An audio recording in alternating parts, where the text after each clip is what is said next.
Well, July 4th wasn't too good if you're a Rays fan, as they lose to the Phillies by a score of 3-1 at the Trop. The Phillies continue to roll, particularly on the road. 10 consecutive road wins. Pretty crazy.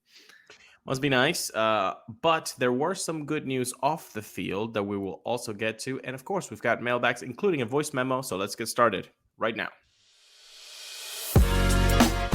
You are Locked On Rays, your daily Tampa Bay Rays podcast, part of the Locked On Podcast Network, your team every day. Hello, my name is Kevin Weiss. I'm Ulises Sambrano. And we're the host of the Locked On Rays podcast, part of the Locked On Podcast Network. Thank you for making us your very first listen every day. Be sure to check out and subscribe to our YouTube channel at Locked On Rays, as well as all the other podcasting platforms. We're also on social media, Twitter and Instagram at Locked On Rays. And send us a mailbag question, concern, or hot take, lockedonrays@gmail.com. Well, it was a pitcher's duel between best buds Aaron Nola and Zach Eflin, but Nola got the edge there as the Phillies win by a score of 3-1. They improved to 45-39 on the year. The Rays fall to 57-31. Still, I believe, the best record in baseball for the Rays. But flat offensively is probably a good way to put it for Tampa Bay. And I got to be honest, I was at the game yesterday, and as we got into the middle and then later innings, it was like, I don't know if they're going to score a run, and if they score a run, I don't think it's going to be enough to beat the Phillies. Like, even though it was close throughout the entirety of the game, it just seemed like the Phillies had the edge in the momentum, and the Rays weren't going to do anything against Aaron Nola and squandering opportunities. They had chances, and they just could not capitalize. And then I basically said it out loud once, after the Wander Franco error that opened things up for Philadelphia and put a damper on the Rays and allowed them to put another run or two on the board. And then the Rays bring on Jalen Biggs. It's like, let's just go home early at this point. Like, they're not going to win this game now. Yeah, I mean, Jalen, I know that we all should know that Kevin Cash does not follow leads or looks for leads. Well, I don't know what the wording is. Chases wins. Chase, that's the right. Chase wins. So yeah, like you said, I mean, there's an opportunity for run scoring against the Rays, and you put Jalen Biggs on. I don't know. I mean, it doesn't take Einstein to figure out what's going to happen, most likely than not. But again, that's not the issue. Biggs wasn't the issue, the offense. And yet it's really not the offense. The issue is Nola, man. Like, sometimes the other team also drives nice cars. I don't know where I got that phrase, but I got it from somewhere, and I don't remember where I got it. But those other guys also get paid to do well. Aaron Nola is a tremendous pitcher. He hasn't had a tremendous season, but he showed what he can do when he's on. And at a point, I feel like he was striking out like 5 in a row, like early in the game. It was nuts, man. Well, when you get some bad swings from the likes of Wander Franco chasing, swinging at a curveball down and in like that, you're on point, whether it's the curve or the fastball up. There's a reason why that the Rays just couldn't punch anything in when they left, I believe, 7 on base, and then were 1 for 7 with runners in scoring position. So sometimes when you're on, you're just really on. And it was funny because I mentioned this on yesterday's episode, that one thing that I was going to watch out for, and I will continue to watch out for in this series, is the Phillies defense, or lack thereof. And I wonder if it will start to unfold at some point over the course of this series at the Trop. We know about National League teams coming into those confines and having difficulty. And it was a little bit wishy-washy because you had Trey Turner, who missed a play that he makes, 99 out of 100 times. So that was one side of the coin. The other side of the coin was just one of the best plays I think I've seen from a center fielder this season, not named Jose Siri, and Brandon Marsh, in making a play like that. So there were some good spotlight moments defensively for the Phillies there. I'll be curious to see if they can keep it up. But yeah, I mean, Aaron Nola, sometimes you just run into a buzzsaw. And if a guy that's going to be one of Nola's 2 or 3 best starts of the year. It might wind up being his best start of the year. And it's not like he's some scrub. He's had a very good pedigree and very good career. I know his ERA isn't quite up to par this year compared to previous years. And at first I was thinking, well, maybe is the ERA not indicative of the season he's having, but the FIP is actually very similar to what his ERA is. But I did notice on the scoreboard when I was at the game, his first pitch strike percentage is like above 90%. It's amazing. So he gets ahead, and that's once you get, 0-1, that usually lends itself to pretty good things. And he got a free strike, at least one that I can remember was Wander Franco. Oh, the umpires? Yeah, with the timing issue. Oh, yeah. Well, that was the other thing too is you're watching a game at a ballpark. It's hard to see every angle and instance and should that been called a ball versus a strike, but it seemed like the umpire wanted to see some fireworks early on because he was calling strikes left and right. In the low strike zone too. I mean, he was just saying everything was a strike. I thought when you good point on the defense. You said you were going to keep an eye out. We also said we would keep an eye out on how the Phillies would attack Brandon Lau. Mm-hmm. And I saw a whole lot of breaking ball and off speed. I saw fastballs either down in the zone or up in the zone. So that's kind of like a recipe of if the guys can command their breaking pitches, their off speed, that's probably what they're going to do. And if they're going to hit him in a fastball, it would be in the edges of the up and down zone or to get ahead. Yes. Did you read the Topkin article on it, by the way? I did not. I just saw the line of Brandon Lau going 1 for 4 with 3 strikeouts, and it's tough to your return to the majors after so much time off and dealing with the back issue and rehab and recovery. And it's like you're facing a guy's caliber of Aaron Nola on his best day of the year. Yes, but my thing is Mark Topkin, if he wasn't a sports writer, dude would be a stand-up comedian. He's funny. Oh, yeah. Topkin's funny. And so look at this. I'll read you guys this second paragraph. Lau started at second in Tuesday's 3-1 loss to the Phillies, singling in his first at bat, then striking out his next 3 and looked healthy. Oh, yeah. So tell me that's not cheeky Topkin right there. That is very cheeky Topkin. Yeah. That's great. It's very on brand for Brandon Lau. Healthy or unhealthy, he will strike out and usually strike out on breaking balls or off speed. We have seen that historically. All right, we have more to discuss. I can talk a little bit about some of my observations from going to the Trop and some good news on the Rays end of things as well. But first, we have to tell you this. Are you using the Sleeper app for daily fantasy baseball? I am, and everybody else should be as well.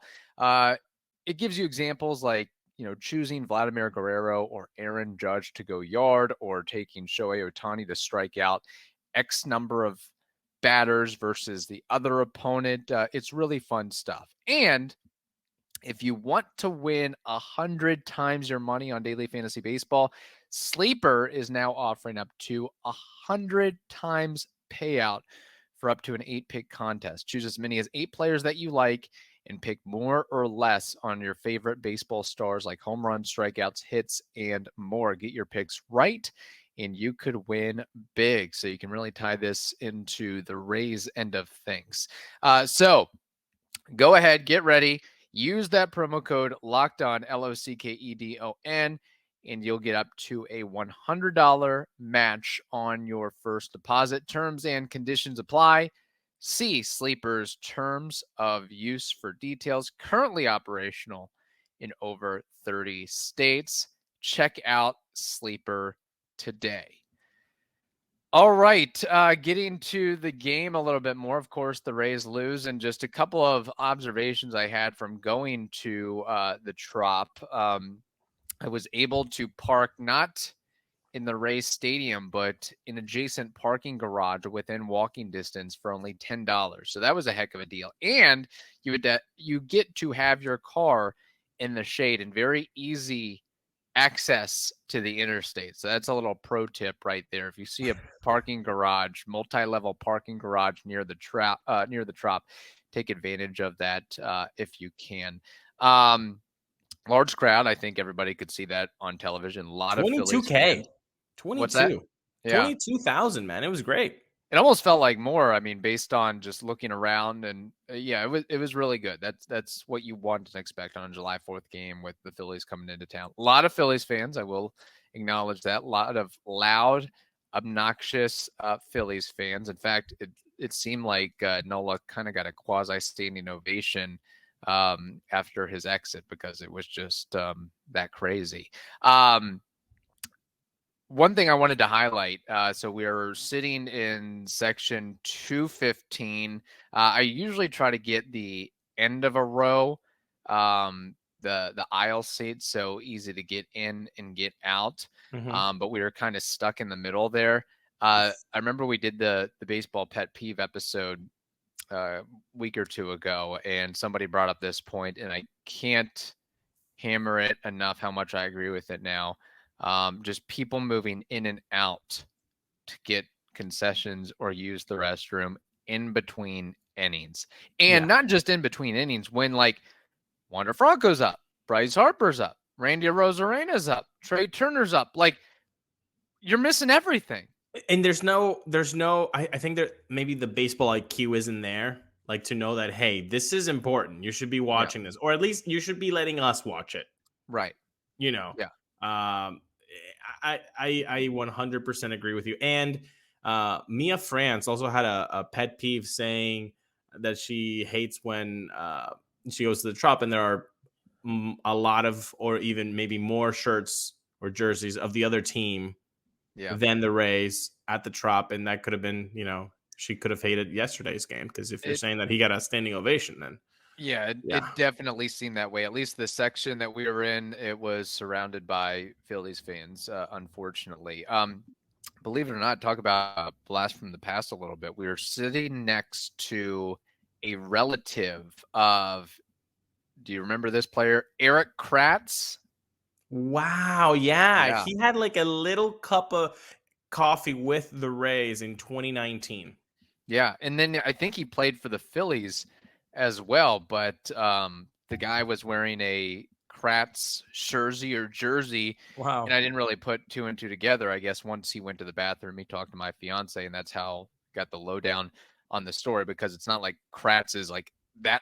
Like, I just wouldn't have made that connection of like who has an air. I just thought it was the guy's last name, and that's what it was. So, so that was kind of interesting from that perspective. But yeah, otherwise a good good environment, good crowd at the Trop. Unfortunately, saw the Rays lose, but take advantage of that parking garage if you can. So that's really all I have for the observations from my time at the ballpark. Outside of we'd mentioned in the first segment, Wander Franco's air. We should also notice and note that he hit a home run to try to get the Rays back into the fold, back in the ball game. The classic getting lift, getting elevation, opposite field homer from the left side. We've seen that a time or two this season. And right after the game, I believe it was announced and official that he is an all-star in 2023.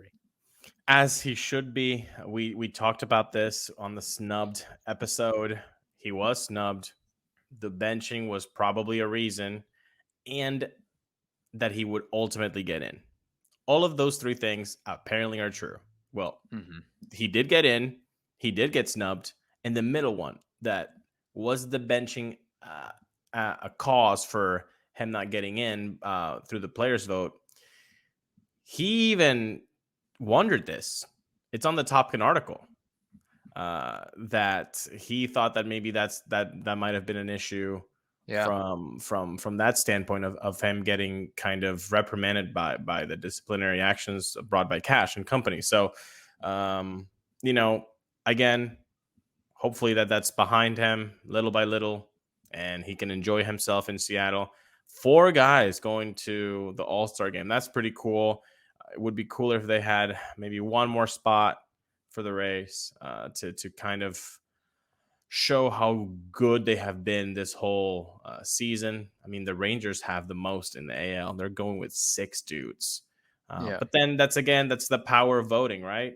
If you vote, you see your players on there. If you don't, well, you can just keep being a keyboard warrior, saying how they were snubbed, but you didn't really do that much. Right. No, I think that's very fair, and hopefully one of many more to come for Wander Franco. And as Kevin Cash pointed out in the post game, one of the big factors besides the WAR and the numbers and the performance offensively and defensively is he's been healthy this season. Yeah. He's played 81 games, and all of last year he played 83 games. So if you get Wander to post, I mean, if we're just banking and going forward and saying, okay, we know that this number of years he'll play, 148 plus games. Like, I will bank that he'll be an all-star in a lot of those years. And again, we all know this. He was benched for 2 days. So 2 days of the ones that he didn't participate was mandatory. It was mandated.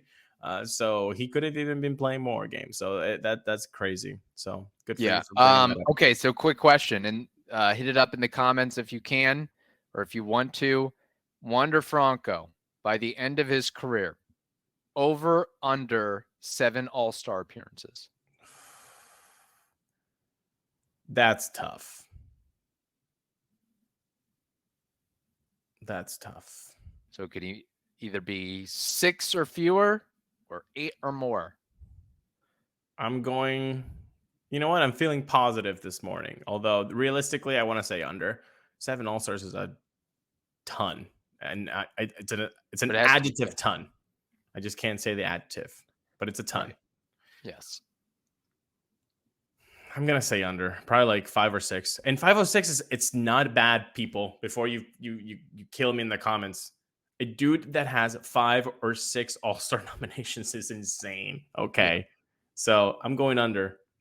Yeah. I'm going under. Moises Alou had 6 all-star appearances. Harold Baines had 6. Jose Bautista had 6. Lance Berkman had 6. Bobby Bonilla had 6. Ryan Braun had 6. There's a lot of guys who have name recognition that only got 6 all-star berths. It's definitely nothing. Only got 6? Come on, dude. Yeah. 6 is insane. Chase Utley got 6. I'm just look. Let's say Wander has a 18-year career.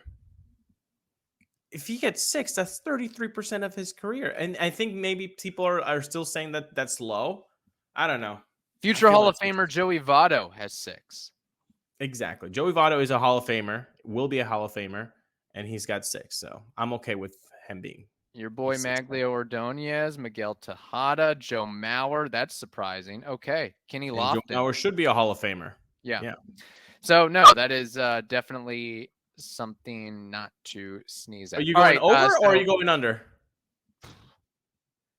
Well, you made a pretty cogent argument, but I will say over just based on the fact of I am going along with my hypothesis that he won't be in a Rays uniform for his entire career. So he winds up on the Red Sox or the Yankees and gets a berth or 2 or 3 that way. That's yeah, I can see that. I can see that perspective when he starts to get too expensive. And now we know that everybody in the comments is going to say Yuli is wrong. Okay, 6 is too few. We're expecting 10, 12. So, all right, fine. Be like that in the comments. Put me down, whatever. I don't care. There we go. All right. Mailbag question. This is from Cody, correct? Yes. All right, let's get to it. Hey guys, this is Cody. I'm currently watching the game on Sunday against the Mariners, and the play in the 3rd inning just happened where the runner coming from second base, France, ran into Paredes at third base while he was trying to field a ground ball. Immediately when this happened, I thought that was obstruction, and the fielder always has the right of way to the ball, and that the runner would be out. And I even saw the third base umpire looked like it signaled he was out. After they pulled Paredes off the field, they instead awarded the runner third base, and the Mariners had first and third with 1 out, and then proceeded to score 4 runs to almost tie the game. At that point, we were up 5 runs. I don't know what's going to happen now because the game's not over yet. But anyways, My question is, I don't understand. I don't really consider myself an expert on the sport, but I thought that was a pretty obvious play. And Cash even argued it for a little bit, but it didn't seem like he put up much of a fight. And the umpires, I just don't see how you have all these umpires on the field and none of them come together to overrule the play or anything like that. I don't see how this obstruction is not a rule here. And if you can just run over any player while they're about to catch a ball, then wouldn't every team wouldn't baseball be a contact sport? Anyways, that I just wanted to get your thoughts. If you thought it should have been called obstruction, if it shouldn't have been, it blew the game open right after that play, so it was a pretty big deal. Hopefully we win, but anyways, love the show, guys. Thanks.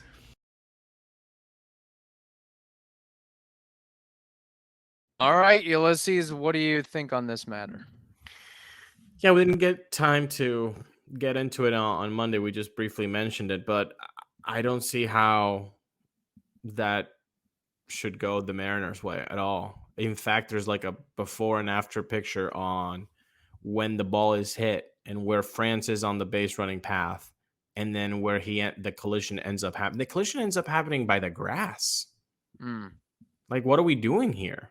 I don't see it. I know that even Evan Klosky put a video with his thoughts on it, which is really good. You guys should check it out.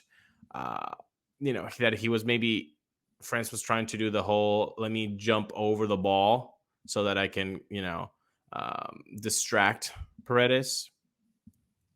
But yeah. He didn't do that. And besides, it should be on the onus of the base runner. Like, he's the one that's running. He's the one that's seeing what's happening in front of him.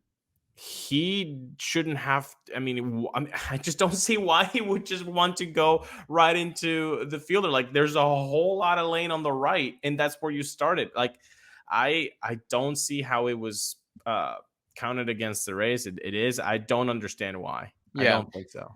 I guess it's one of those tough, quirky plays that you have every so often. The ruling was the ball already went past Paredes as I guess contact was made, and that meant that Paredes was actually obstructing Ty France and not the other way around as it was ruled. But yeah, and just looking at the replay, it looked like Ty France was laser focused at the base and was trying to cut the corner of it. And then you see him kind of push and nudge Paredes at the last moment. I don't know why. I know that Ty France is a big guy, but Paredes is a big guy too. I would not want a collision like that. I would do anything to try to avoid that or deke that if I could. So, yeah, I don't have really a strong opinion on it one way or the other. It's over and done with now. The big thing at the end of the day is that Paredes isn't hurt, because that could have if France was going a little bit faster or harder, or Paredes turned, angled a different way, then Paredes could have some broken ribs and or a concussion, and that would a neck issue too. Like, the Yeah. neck was very sensitive, so he could have gotten hurt that way. And Ty actually comes up with like his forearm. Yeah. So very good to see Isaac on in the lineup right away after that play in Tuesday's game. So that's good. He's sore, and there's no way that he's not sore, but at least he can play. So that's good. But yeah, Cody, unfortunate. I do see it. I think that ruling of like the ball being passed, it's really semantics at that point, because I think by the time the contact is, he misplays it because he sees this massive human being in his peripheral, that would get to you. So it's unfortunate, but like you said, it's things that happen in a ball game, and so you just have to go through it. Yeah, and Cody did make a good point, as moments like that can kind of not deflate, but change the complexion and situation of a game, where I guess the Mariners piled on another couple runs after that too. So, and it did. That was the whole change of the inflection of the game.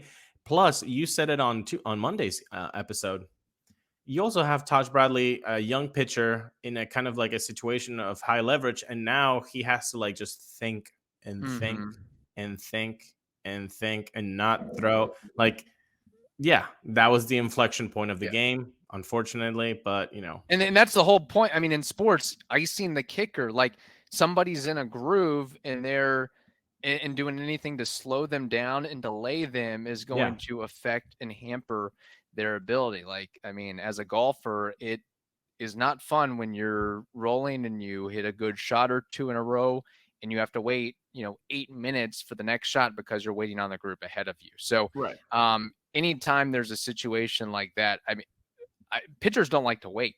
they even if the offense, you're sitting on the bench and your team goes off and scores 4, 5, 6 runs, it's like, man, I sat in the dugout for 30 minutes. I don't know if I feel like, going out again. I wish I could have gone out a little bit more quickly. So it's definitely an impact as well. So Cody, thank you for the question. Keep them coming. We love the voice memos.